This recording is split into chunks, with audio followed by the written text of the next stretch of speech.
Ilang sandali lamang ay pumasok na sa sala si Mrs. Aquesta. Tumayo si Don Sobel bilang pagbibigay galang sa babae. "Good afternoon sa'yo, Rosa," bati nito. Kunwari ay tuwang-tuwa pa si Mrs. Aquesta nang makita ang bilyonaryo. "Aba sir, mabuti po at napasyal kayo," anito. Tinawagan na ba nila sa opisina si Emilio? Mrs. hindi si Emilio ang sadya ko. Si Venice. Napalis ang ngiti ni Mrs. Aquesta. Nabaling ang tingin nito sa kanya. "Ganun po ba, sir?" Sabi na lamang nito.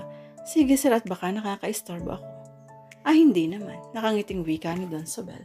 Tumuloy na rin sa itas ng bahay si Mrs. Aquesta. "Hindi ka ba nahihirapan sa pakikisama sa mga Aquesta?" Tanong sa kanya ni Don Sobel. "Hindi po," pagsisinungaling niya. "Kapag may problema ka rito, sabihin mo sa akin." Wala po akong problema sa kanila." Tumangutang ito na parang hindi kumbinsido sa sinasabi niya. "Gusto mo bang ipasyal kita?" "Naku, marami pong ipinagagawa sa akin si Sir Arthur." "Ganun ba? O sige, iha, total ay nakakausap na kita, masaya na ako." "Hindi na ako magtatagal. Sabihin mo na lang kina Mrs. Aquesta na umalis na ako." "Opo, sir." "Bye, iha." Inihatid pa niya si Don Sobel hanggang sa gate. Hindi siya umalis hanggang sa sumakay ito sa sasakyan nito na minamaneho ni Miguel. Hindi niya sinasadyang mapatingala. Natanawan niya na nakasilip si Arthur sa balkonahe. Nang mapansin yatang nakatingin siya ay agad din itong umalis. Pagpasok naman yan sa loob ng bahay ni na Mrs. Aquesta ang sumalubong sa kanya. Matalim ang tingin nito sa kanya. "Ang kapal din naman ng mukha mo." Anito sa kanya. "Dito ka pa sa pamamahay namin nakikipagligawan. Magpasalamat ka. Nire-respeto namin si Don Sobel. Kaya hindi kita napagsabihan kanina. Pero ito ang tandaan mo, Venice. Hindi ka magtatagumpay sa balak mo na mapangasawa din si Don Sobel." Tinalikuran si nito at tumuloy sa hardin. Narinig ni Lena at Merle ang sinabi nito. Masakit na naman ang loob niya at napaupo na lamang siya sa isang stall sa kusina. "Bakit ayaw nila akong nakikipaglapit kay Don Sobel?" Naitanong niya. Alam mo, hawak sila sa ilong ni Don Sobel. Dahil sa lawak ng impluwensya ng Don, pwedeng bumagsak ang ilang kumpanya nila kapag sinagasaan ito. Kaya ayaw nilang ikaw ang mapangasawa ni Don Sobel dahil iniisip nila na magiging maimpluwensya ka rin. Ayaw nila ang dati nilang katulong ang susunod na titingalain nila, paliwanag ni Lena. Sandali, biglaan niya tanantang wika niya. "Marami pa palang pinagagawa sa akin si Sir Arthur. Aakyat muna ako, ha." Napailing at napalatak na lamang si Lena. Dinatna niya si Arthur sa study room nito na may hawak na namang bote ng alak. Ano bang nangyayari sa lalaking ito at nagiging alcoholic na yata? Wala kang kibusi ang naupo sa harap ng kanyang computer upang ipagpatuloy ang naantalang trabaho. "O ano, sinagot mo na ba ang suitor mo?" Biglang tanong nito sa kanya. "Nagkamabutihan na ba kayo?" "Sir, wala namang ibang sinasabi si Don Sobel." Katwiran niya. "Bakit Don Sobel pa rin ang tawag mo sa kanya? Hindi ba dapat ay Rafael na lang?" "Venice, huwag ka nang magsinungaling sa akin. Sabihin mo sa akin kung ano ang sinasabi sa'yo ng matandang iyon." "Hindi pa naman siya matanda." Pagtatanggol niya.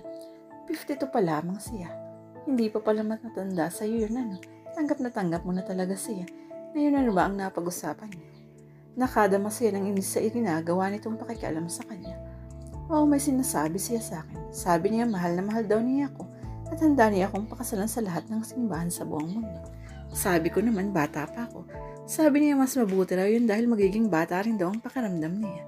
Nakita niyang parang masakit kay Arthur ang sinabi niyang kasinungalingan.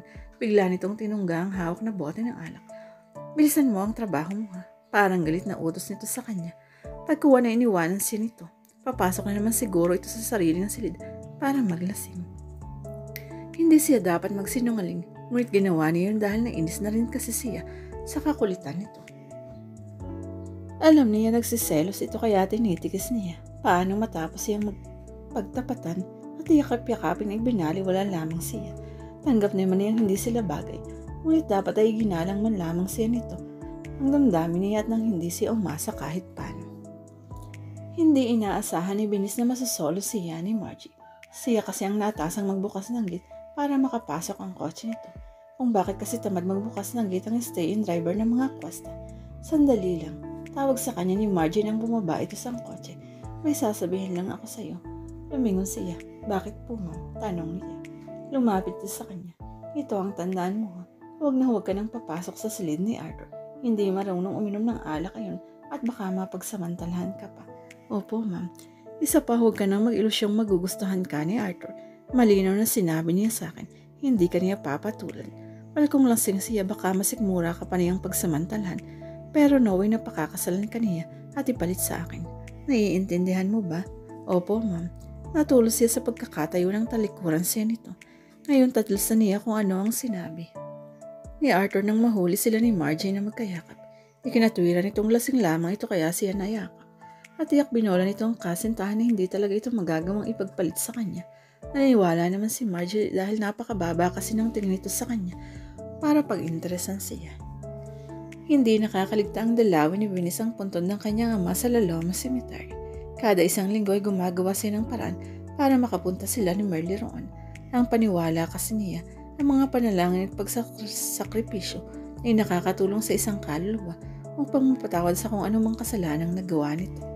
Patuloy pa rin sa mga pagtawag-tawag sa kanya si Don Sobel, ngunit isang araw may ipinadala na sa kanyang isang bagong cellular phone. Naliw daw kay Don Sobel. Tuwang-tuwa siya dahil matagal na niyang pangarap na magkaroon ng cellphone. Kanino galing yung cellphone mo? Sito sa kanya ni Arthur nang mapansin niya sa kanya. Bigay ni Don Sobel. Amin niya. Hindi niya siya nagsinungaling dahil alam ng mga kasambahay niya na galing talaga yun sa Don. Siguro talagang hiniling mo yan sa sugar daddy mo ano? Pangarang nang aasal na tanong nito. Hindi ko ito hiniling sir. Giit niya. Talagang bigay sa akin ito ni Don Sobel para hindi siya nakakabala sa paggamit ng telepono niyo at para nga naman magkaroon kayo ng private conversation. Ano ang pakailan mo? Sa isip na lamang niya yung sinabi. Ano ba kung makipagtawan siya kay Don Sobel? Wala naman silang relasyon ni Arthur. Yun pa hindi nga nito kayang iwanan ng girlfriend nito at lagi nitong sinasabing hindi siya papatulan nito. Mainit na naman ang ulong iniwan siya ni Arthur sa study room. Ano kaya talagang problema ng lalaking ito? Kung siyang talagang mahal nito, bakit hindi nito tapatin yung girlfriend nito at siyang pakasalan? Tapos na si Venice sa ipinagagawa sa kanya ni Arthur. Hindi niya alam ang susunod na gagawin pero hindi pa rin lumalabas ng silid nito si Arthur. Nakapagalitan na naman siya nito kapag hindi siya nagtatanong. Tinungo niya ang silid nito at kumatok. Sir, tawag muli mula sa labas. Walang sumagot. Sir, wala pa rin sumagot. Marahil ay tulog ito pero kung tulog ito, madali naman itong nagigising. Napansin niya ang bukas naman palang pinto, kaya bahagya niya yung itinulak upang silipin si Arthur. Hindi naman ito nakahiga sa kama. Nang mapadako ang paningin niya sa ibabaeng nakita niyang nakalugmok ito sa sahig. Buong pag-aalalang tumakbo siya palapit dito at pinilit itong gising. Sir, tawag niya, pero hindi talaga ito magkamalay. Minabuti niyang bumaba tawagin ng mga katulong. Si Sir Arthur nakalugmok sa sahig. Umahangos na pagbabalita niya. Naku, baka kung ano nangyari sa amo natin. May pag-aalalang wika ni Lena. Hangos ding nagsipanhikan sa itaas ang mga katulong. Sumunod na rin siya kakaba-kaba. Si Lena ang unang lumapit sa walang malay na si Arthur. Ano ba ang nangyari kay Sir? Urid na tanong nito. Nawala ito. Sabi naman ni Lena. Sobrang lasing lang ito kaya hindi makagulapay. Anong gagawin natin? Tanong uli niya. E di kumuha ka ng mainit na tubig at isang bimpo at himlamusan mo para masmasan. Bumaba siya sa kusina at laglagay ng mainit na tubig sa isang plangganita. Kinuha niya ang sariling bimpo. Ate Lena, tawag niya sa mayordoma. Na nakasalubong niyang pababa ng hagdan kasunod ang mga katulong. Tulungan mo ako. Natawa lamang ito sa kanya. Pinisamo mo yan at iyan ang nagpapasweldo sa iyo. Kaya ikaw ang magsilbi sa kanya. Okay? Nagkatawanan lamang ang mga katulong. Umakyat na rin siyang mag-isa. Nasa ibaba na ang lahat ng mga katulong. Tinata niyang nasa kama na si Arthur. Marami siyang nakitang naglalasing. Ngunit lamang siya nakakita ng lalaking isinagad mag-isa ang sarili sa alak. Hindi bali sana kung may kainuman ito. Tinansya niya kung masyadong mainit ang bimpo, may mainit na tubig. Pagkaraan ay sinimula na niyang hanilapusan ang mukha ni Arthur. Napagmasdan niyang mabuti ang mukha nito. Napakagwapo talaga nito. Hindi nakapagtataka na magpakabaliw si Margie rito. Napakaamo pa ng anyo nito lalo na kapag natutulog. Kaya hindi siya naniniwala na walang hiya ito kahit madalas na mag-iinit ang ulo nito sa kanya. Bahagya itong lumuing, nawari nahihimas-masan sa ginawa niyang paghilamos. Pilit niyang hinubad ang t-shirt nito. Nahirapan siya dahil napakabigat nito. Malaking lalaki kasi. Nang wala nang damit pang itaas si Arthur ay tumambad sa kanyang matipuno nitong dibdib na madalang niyang makita. Balbo nito at nasa tamang proporsyon ng katawan. Nasiyan-siya habang pinupusasan nito ang mainit na tubig. Patuloy ito sa pag-uungol bagaman nakapikit. Nagsasalita ito pero hindi niya mawatasan kung anong sinasabi. Patuloy siya sa pagpupunas sa mga kamay, sa leeg, sa mukha at sa dibdib nito. Maya-maya ay bumiling-biling ito. Lasing pa rin ito. Hindi pa rin ito kayang itayo ang sarili at hindi nga nagmumulat ng mata. Venice, ikaw ang mahal ko. Padaing na wika nito. Ayokong mapunta ka sa iba. Napangiti siya at tinakpan ang kanyang bibig upang hindi matawa. Naalala niyang sinabi sa kanya ng mama niya noon kung ano raw sinasabi ng isang lasing ay siyang nilalaman ng dibdib nito. Kung mahal mo ako, bakit hindi mo ako ipaglaban? Tanong niya sa lasing na lalaki. Hindi pa rin nagmulat ng mga mata si Arthur. Nahihirapan ako. Hindi ko alam ang gagawin. Si Margie ayaw niya akong palayain. Si Mami, si Daddy. Tiyak tututol sila kung ikaw ang pakakasalin ko. Dahil ba hindi tayo bagay? Walang dapat maging pagitan sa pag-ibig. Kung mahal mo rin ako, walang makakapigil sa akin. Ano ngayon? Venice, hindi mo naman ako mahal. Bakit mo naman nasabing hindi kita mahal? Hindi na nagsalita si Arthur. Tuluyan itong nahimbing sa pagkakatulog. Kinumutan niya ito. Malamig ang air conditioner kaya hininaan niya. Alis na sana siya nang muli niyang tapunan ng tingin si Arthur. Himbing na ito. Muli niya itong nilapitan at tinawaran ng isang halik sa pisngi. I love you too, pabulong na wika niya. Walang binabanggit si Arthur kay Venice kung bakit naglangsing ito ng nagdaang araw at natitiyak niyang wala rin itong alam sa mga pinagsasasabi nito habang latid. Natapos mo na ba ang ipinaggagawa ko sa iyo? Tanong nito sa kanya habang naglilinis siya sa loob ng study room. Hindi ko alam kung ano ang iba niyong ipapatype, sir. Dahilan niya, lasing kasi kayo kahapon. Ganon ba? Sir, bakit ba kayo naglalasing mag-isa? Bakit ba napakarami mong tanong? Masarap uminom ng alak kaya ako naglalasing. Palihim siyang napangiti. Kung alam lamang ng lalaking ito, na talagang bistadong-bistado na niya ito. Nalaman ni Venice na tumawag si Margie nang marinig niyang kausap ito ni Arthur sa telepono sa sala habang naglilinis siya. I'm sorry, Margie. Marami akong trabaho ngayon eh. Saka na lang tayo lumabas, okay? Agad din itong ibinaba ang telepono. Venice, tawag pansin ito sa kanya.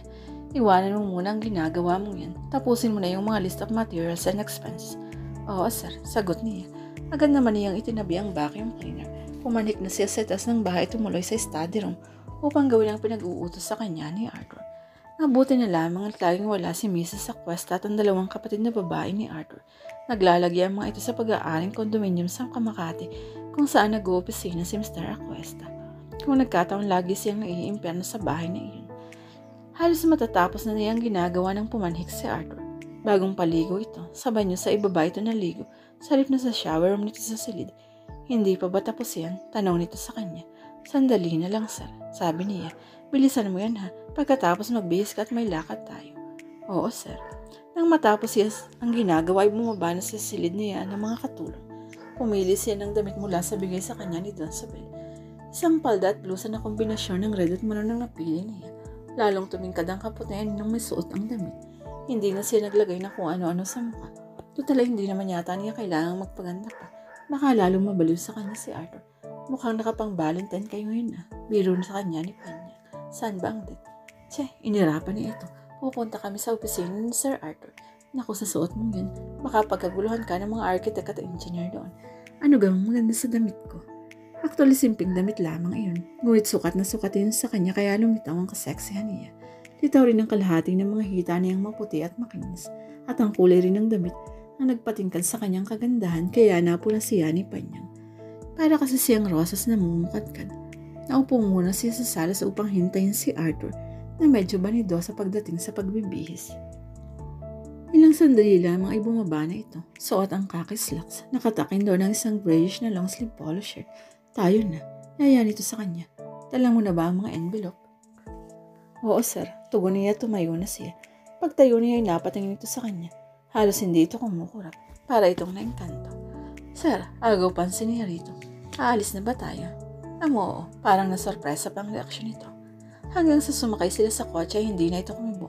Parang wala sa loob nito ang pagmamaneho. Sa front seat siya na upo.